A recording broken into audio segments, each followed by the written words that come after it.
आप सबसे पहले तो मैं कह दूँ जो 6 फरवरी से बिजली कर्मचारी अभियंता आंदोलन में है और इस आंदोलन का मुख्य कारण एक तो अभी जो प्रदेश सरकार या बिजली बोर्ड के मैनेजमेंट द्वारा 700 पद खत्म किए गए। इससे पहले बिजली बोर्ड के 51 पद खत्म किए गए, 53 पद इंजीनियर खत्म किए गए, 81 ड्राइवर ट्रेंच किए गए। उसके बाद कई दौर की वार्ता सरकार से हुई। हमने कहा कि जो ट्रेंचमेंट है इससे कहीं ना कहीं बिजली बोर्ड की जो सर्विस कंडीशन है कर्मचारी प्रभावित होगी और जो सर्विस हम दे रहे होंगे प्रभावित होगी। लेकिन इसके बाद और पद 700 समाप्त होने के बाद कर्मचारियों में भारी क्रोश है और इस करके 6 तारीख से हम आंदोलन रखते हैं। और आज जो इस पूरे प्रदेश में जो बिजली कर्मचारी ब्लैक बजेस पहन करके विरोध कर रहा है और इसके बाद हम उम्मीद करेंगे प्रदेश सरकार वार्ता के लिए बुलाए, अन्यथा फिर पूरे प्रदेश में इस आंदोलन को आगे ले जाएगा। और हमारी मुख्य मांगे इसमें हम कहना चाहेंगे, एक तो जो पुरानी पेंशन है बिजली बोर्ड में वो लंबे समय से लंबित पड़ी है, लागू नहीं की गई। इसके साथ साथ भर्ती की फाइलें जो 2 साल से अप्रूव्ड हुई है, बिजली बोर्ड में कोई भर्ती नहीं की जा रही और कर्मचारियों की पदोन्नति नहीं की जा रही।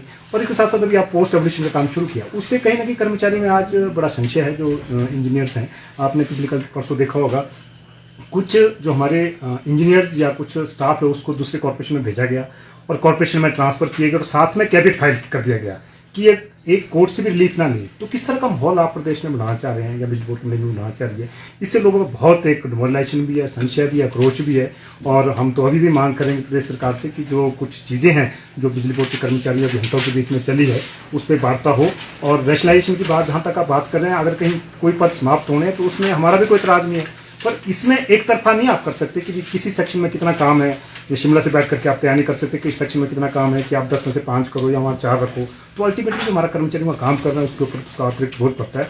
वही हमारा कहना है कि अगर आपने कुछ रैशनलाइजेशन करनी है, जहाँ आपको लग रहा है कि इधर से उधर कर्मचारी करने हैं, तो मैं आपके साथ है। जहाँ में ये लग रहा होगा कि इससे कोई सर्विस कंडीशन प्रभावित नहीं होगी, बिजली बोर्ड के काम में कोई फर्क नहीं पड़ेगा, तो वहाँ किया जा सकता है। लेकिन आप बोले जी आप शिमला में बैठ करके कमरे में बैठ करके 700 पदों को चिन्हित करके वे पद खत्म किए जाएं, तो वो चिंता नहीं है। मुझे लग रहा है उसके पीछे कोई रैशनल नहीं है। और जो प्रोसीजर है रैशनलाइजेशन का, यार्डस्टिक नॉर्म्स का, उसके अगेंस्ट है। उसमें कमेटी कंस्टिट्यूट होती है, कमेटी विजिट करती है, साइट इंस्पेक्शन करती है और वर्क सेक्शन पे जाती है। उसके बाद ही वो इस तरह के फैसले लेते हैं। इस करके हम इसका विरोध कर रहे हैं। सर 700 पद खत्म कर दिए, ओपीएस सभी डिपार्टमेंट को लगभग मिल चुकी है, एक बिजली विभाग को अभी दरकिनार यहाँ पर किया है। क्या लगता है क्यों बिजली विभाग को अलग से यहाँ पर देखा जा रहा है? ये सारी चीज़ें यहाँ पर की जा रही है। ओपीएस की अगर बात करें, जिस तरह आप पद की यहाँ पर बात करें, अब आपको भविष्य की भी जो यहाँ पर चिंता होने लगी है, ऐसा क्यों सर? क्या लगता है ऐसा?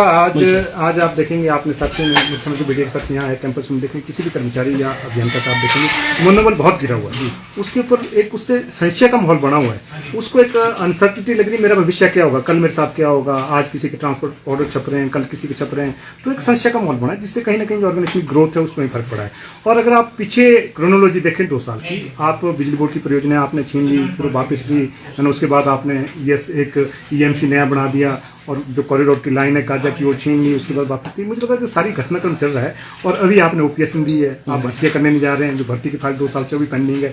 तो इससे कहीं ना कर्मचारी जो अभियंता सोच रहे कहीं जो चंडीगढ़ जैसा निजीकरण की ओर गया है, वहाँ गोइंका को चंडीगढ़ सौंपा गया, कहीं हिमाचल प्रदेश बिजली बोर्ड की ऐसी तैयारी तो नहीं है, इससे लग रहा है। क्योंकि कभी कर्मचारी जो 43,000 हुआ करते थे, आज हम 13,000 रह गए हैं। आप बोलते 13 भी ज्यादा है, 13 से 7 करने हैं, तो उससे साफ कहीं ना कहीं एक लग रही जो सरकार की दिशा उसी ओर है कि देर सवेर इस बड़े सेक्टर को निजी हाथों में ले जाना। घाटे की बात की जाती है हमेशा कि घाटे में है बिजली विभाग। आप जो इसी डिपार्टमेंट में यहाँ पे काम कर रहे हैं, अपनी सेवा यहाँ पर दे रहे हैं, तो क्या कितना सत्य है सर? मैं तो सीधा कहना चाहूँगा, जो घाटे का है तो नेगेटिव सेट किया जा रहा है, बिजली बोर्ड घाटे नहीं है। और मैं मीडिया के साथ ही कहना चाहूँगा, अभी जो 3 क्वार्टर हमारे इस साल के हुए हैं, 3 क्वार्टर में 220 करोड़ का प्रॉफिट है।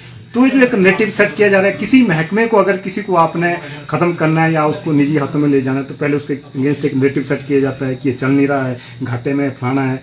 तो मुझे लग रहा है ये जो आज की वित्तीय स्थिति बिजली बोर्ड के अंदर आई है, इसके पीछे कारण बिजली बोर्ड का घाटा नहीं है। बिजली बोर्ड के कर्मचारी उसी तत्परता से काम कर रहे हैं और लगभग 3 क्वार्टर में, जैसे मैंने कहा, प्रॉफिट में है। लेकिन जो अभी जो वित्तीय स्थिति बिगड़ी है, जो लिक्विडिटी की कंडीशन बिगड़ी है, उसमें हम कहेंगे सरकार से जो उगाही होती है, जो सब्सिडी सरकार दे रही है, उसका पैसा समय पर नहीं मिलना। और उसके साथ साथ आप कह रहे हैं जो आपका बिजली के बिल है, जो आईपीएच है, उनके महकमे उनसे वापस नहीं आना। अभी आप देखें लगभग 850 करोड़ का सरकार से जो देनदारी सरकार की बिजली बोर्ड को देनी है। उससे कहीं ना कहीं मेरा जो पेंशनर जो उसके क्लेम पेंडिंग है 2 साल से, है ना, मेरी मेडिकल बिल पेंडिंग है। तो एक नेगेटिव सेट किया जा रहा है। मेरा सरकार से निवेदन है कि जो अगर आप जो बिजली बोर्ड की देय राशि आपकी वो सब्सिडी का रोल बैक है या आपके जो बिल की उगाही है, अगर समय पे हो तो बिजली बोर्ड की स्थिति कोई खराब नहीं है, वित्तीय स्थिति इसकी ठीक है, लिक्विडिटी की दिक्कत है, बाकी ऑर्गेनाइजेशन प्रॉफिट में। और एक चीज़ मैं और भी कहना चाहूँगा, आज ये कहा जा रहा है लोगों के बीच में कि बिजली बोर्ड में कर्मचारी ज़्यादा है, उसकी इम्प्लॉइज कॉस्ट ₹2.60 है। तो मैं ये कहना चाहूँगा, आज जो बिजली बोर्ड में जो कर्मचारियों की लागत तो ₹74 है। तो कहीं ना वो भी एक मीडिया के बीच में गलत चीज़ें कही जा रही है कि आपके कर्मचारी की कॉस्ट ज़्यादा है। आज जो ₹74 पर यूनिट है, ₹6 यूनिट के हिसाब से आपकी बिजली की लागत है और ₹74 आपकी जो कर्मचारियों को उस पर कॉस्ट जा रही है। मैं तो आज ये कहना चाहूँगा, ₹6 जो पर यूनिट कॉस्ट है, अगर आप जो हमारा 13,000 कर्मचारी हैं उसको आप घर भी भेज देते हैं, चलो आप इतना क्रूअल डिसीजन ले लेते हैं कि उनको घर भेज दो, महकमे बंद करना है, तो फिर भी टैरिफ में कितना फर्क पड़ेगा? ₹74 का। ₹6 कहाँ आएंगे आप? एक ₹5.26। तो मुझे लग रहा है कि जो वेलफेयर स्टेट है उसके साथ साथ यही नहीं है कि उसने जो एक कमर्शियल एंगल और एक्सक्लूड देखना है, उसका काम ये भी है कि प्रदेश की जनता को बेहतर सेवाएं दें और जो कर्मचारी हैं जिनको आपने रोजगार दिया उनके सोशल सिक्योरिटी भी उनका एक जिम्मेदारी है। और साथ में मैं भी कहना चाहूँगा, अगर भर्ती नहीं करेंगे तो प्रदेश में यही तो सेक्टर है जहाँ आप रोजगार दे सकते हैं, बिजली है, बाकी पब्लिक सेक्टर जो कुछ सेक्टर और हैं। तो अगर आप वहाँ भी इनको एवेन्यू स्विच कर जाएंगे तो मुझे लग रहा है जो गवर्नमेंट का है, जो वेलफेयर का एक जो उसका नजरिया है, उसमें कहीं कहीं इसकी गलत आएंगे। सर, वर्क ऑफ रूल भी आप बोल रहे हैं कि उसी के तहत आप काम करेंगे, ऐसा क्यों सर? हम तो यही कहना चाहेंगे, जो कर्मचारी के पास क्या है, कर्मचारी तो किसी को लाके तो मार नहीं सकता। हम क्या कर सकते हैं, डेमोक्रेसी में रह रहे हैं, हमारे फंडामेंटल राइट्स हैं और ट्रेड राइट्स हैं। हम आक्रोश दिखा सकते हैं कि जैसे आपने बाहर भी देखा होगा कि हम इतने कर्मचारी में आक्रोश है और उसका कॉग्निजेशन लेना सरकार का जिम्मेवारी है। अगर लोकतंत्र में सरकारें बैठी है, उसका जिम्मेवारी उसकी होती है, उसकी कॉग्निजेशन लेनी होती है।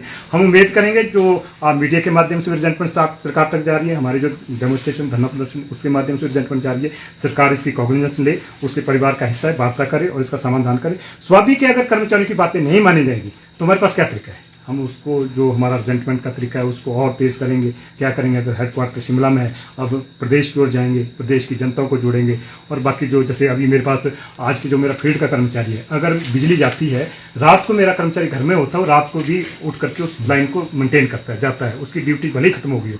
लेकिन अब इस तरह से जब सरकार में सहयोग नहीं कर रही है, सरकार इस सेक्टर के साथ भेदभाव कर रही है, तो कहीं ना कहीं कर्मचारी में भी एक उसमें भी एक लग रहा है कि यार मैं भी क्यों, जो मैं आपके 24 घंटे सर्विस दे रहा हूं। तो इसी करके जो आज कर्मचारियों ने वर्क रूल का फैसला किया है, जो भी 8 घंटे जो हमारी सर्विसेज जो भी होगी, जो ड्यूटी आवर्स है, उसी में काम किया जाएगा, उसके अलावा काम नहीं किया जाएगा। उसके अलावा काम नहीं। अगर कोई इमरजेंसी आ जाती है सर, उसके उस सिचुएशन में इमरजेंसी में जो हमारे शिफ्ट ड्यूटी में लोग होंगे, जहाँ आपके 25 की जगह 3-4 ही लोग रह गए, वो 4 लोग जितना रिस्टोर कर पाएंगे करेंगे।